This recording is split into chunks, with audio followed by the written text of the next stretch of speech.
There's something powerful about the TV shows we grow up with. They shape how we laugh, dream, and even see the world.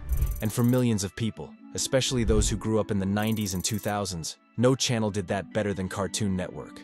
It wasn't just a place to watch cartoons, it was a cultural cornerstone. But behind the laughs and legendary characters is a story of risk-taking, creative brilliance, industry missteps, and an epic comeback.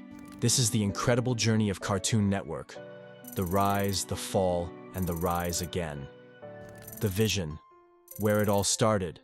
The early 90s, cable mogul Ted Turner had already disrupted television with CNN, the world's first 24-hour news network. He was no stranger to bold ideas. So when he acquired a massive archive of classic cartoons through deals with Hanna-Barbera, MGM, and Warner Brothers, he saw a new opportunity. Why not build a 24/7 network just for animation? And so, on October 1st, 1992, Cartoon Network launched, the first ever channel dedicated entirely to cartoons. The early lineup leaned heavily on reruns: Scooby-Doo, Tom and Jerry, The Flintstones, and Looney Tunes. But that's what made it work. It wasn't trying to be something flashy. It was simply the place for cartoons, and that simplicity captured hearts quickly. At a time when most channels only showed cartoons in the morning or on weekends, Cartoon Network was always there. Always animated. Always different. Breaking new ground. The rise of original content by the mid-90s, Cartoon Network knew it needed more than just nostalgia to thrive. So it launched What a Cartoon, a revolutionary project that invited up-and-coming animators to pitch and produce pilot episodes. If a short clicked with audiences, it could become a full series. This experimental approach led to some of the most iconic animated series of all time. Dexter's Laboratory, Johnny Bravo, The Powerpuff Girls, Cow and Chicken, and Courage the Cowardly Dog weren't just hits. They defined a generation. This wave of original programming, known as the cartoons era, gave the channel its unique identity. The network embraced weirdness, wild humor, and offbeat characters. It wasn't trying to copy anyone. It was blazing its own trail. With the introduction of Cartoon Fridays, a weekly showcase of new episodes and premieres, Cartoon Network created a ritual. Kids planned their weekends around these broadcasts. It became a network you didn't just watch, you were part of its world. Expanding the universe. Enter Adult Swim. But Cartoon Network didn't stop there. In 2001, it introduced a late-night block called Adult Swim. Aimed at teens and adults, it aired edgy, surreal, and often absurd content like Aqua Teen Hunger Force, The Brak Show, and later the Venture Brothers. Adult Swim gave creators room to experiment. It played a critical role in reviving canceled series like Family Guy, and introduced many Western viewers to anime through shows like Inuyasha and Cowboy Bebop. It showed that Cartoon Network could grow up with its audience and stay relevant, beyond childhood. This split identity, fun for kids during the day, weird and wild at night, was part of its charm, and it worked. Losing focus, the downward slide. But the good times didn't last forever. By the late 2000s, many original shows had ended. The network's leadership began shifting focus in an effort to compete with live-action heavy rivals like Disney Channel and Nickelodeon.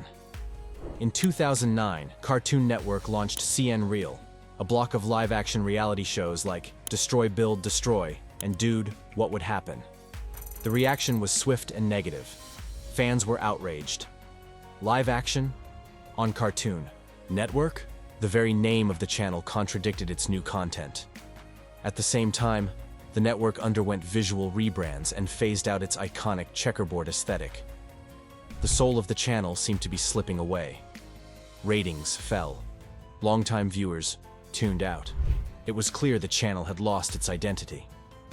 The comeback era, back to animation. Then came 2010, and a revival that no one expected but everyone welcomed. Cartoon Network dropped CN Reel and began focusing once again on animation. But this time, it wasn't just about recreating past glories. It was about pushing the medium forward. Adventure Time led the charge. Its unique blend of humor, heartfelt storytelling, and abstract world-building made it a hit across all age groups. It wasn't just a cartoon. It was art.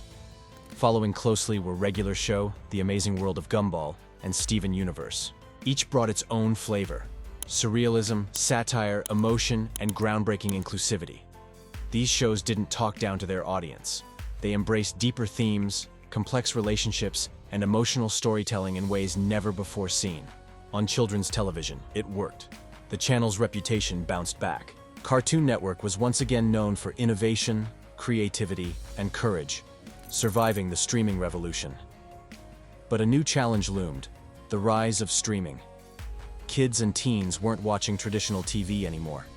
They were on YouTube, Netflix, and later Disney Plus and TikTok. So Cartoon Network responded by embracing digital platforms. Clips and full episodes were uploaded to YouTube. Apps were developed. The network even joined HBO Max, now Max, bringing their shows to wider audiences and introducing them to binge culture. Originals like Infinity Train found critical acclaim on streaming, while legacy franchises like Adventure Time were revived as specials. The network adapted, even if it meant changing how they measured success. Behind the scenes, leadership and corporate changes. Much of Cartoon Network's ups and downs were shaped by leadership.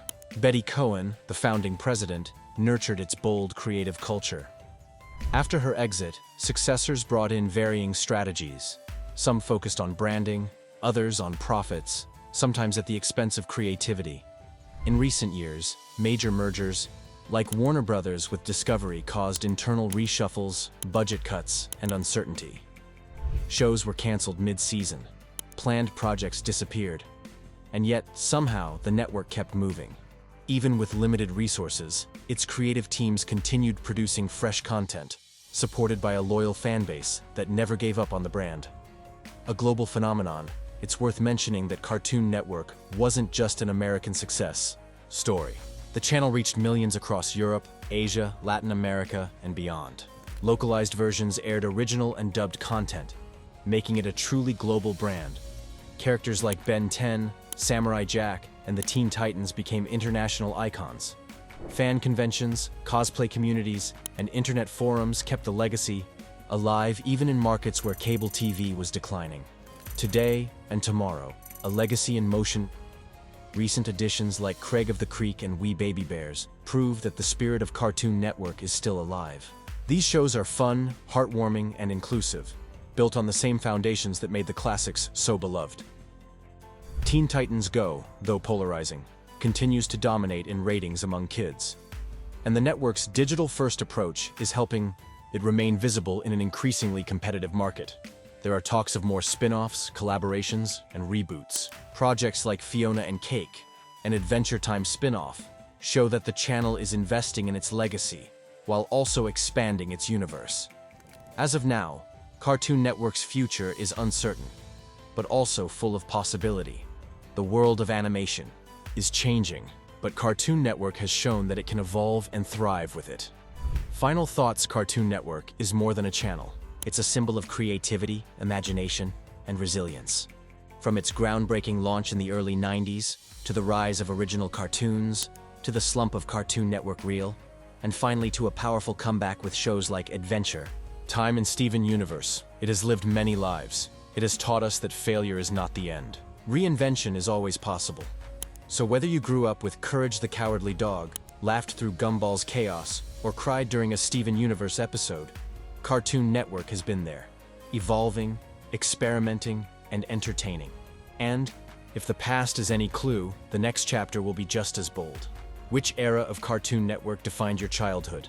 Let us know, and remember, the story isn't over. Cartoon Network always finds a way to rise again. If you enjoyed this deep dive into Cartoon Network's legacy, don't forget to like, subscribe, and hit the bell icon so you never miss a video like this.